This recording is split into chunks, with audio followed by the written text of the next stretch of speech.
صلاح الدین ایوبی ته خپل کسان راغلل مخبرین ورته ویوي چې جی دلته یو عالم راغلی دی ډېر مقبول عام دی ټوله دنیا ورماته ده او دا جومات کې خلق نه راځي او دا ګیر چاپېر په روډونو خلق ولاړ دي خوږ اواز خوږې خبرې ښایسته دي مړه جي دنیا راماته ده دا گاڑی دا موٹر دا ٹانگے دا خره دا غویان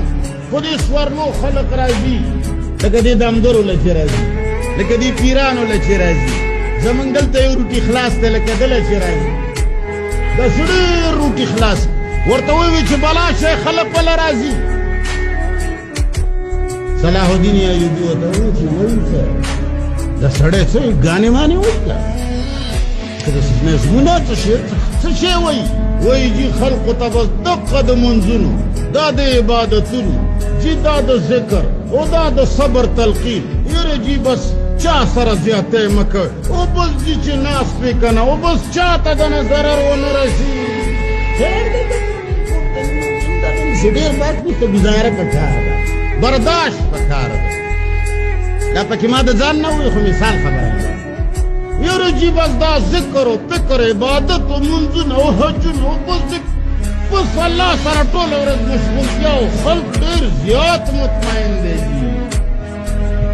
صلاح الدین ایوبي صاحب ځان سره خپل خنجر ګوټ کې واغسته ولاړه السلام علیکم مولانا صاحب په خیر دي ډېر تعریف مې دی اورېدلی دی جي ډېر مقبول یې جي خلق هم ډېر خوښوي جي ماشاءالله علاقه هم نوراني کړه ډېره زبردست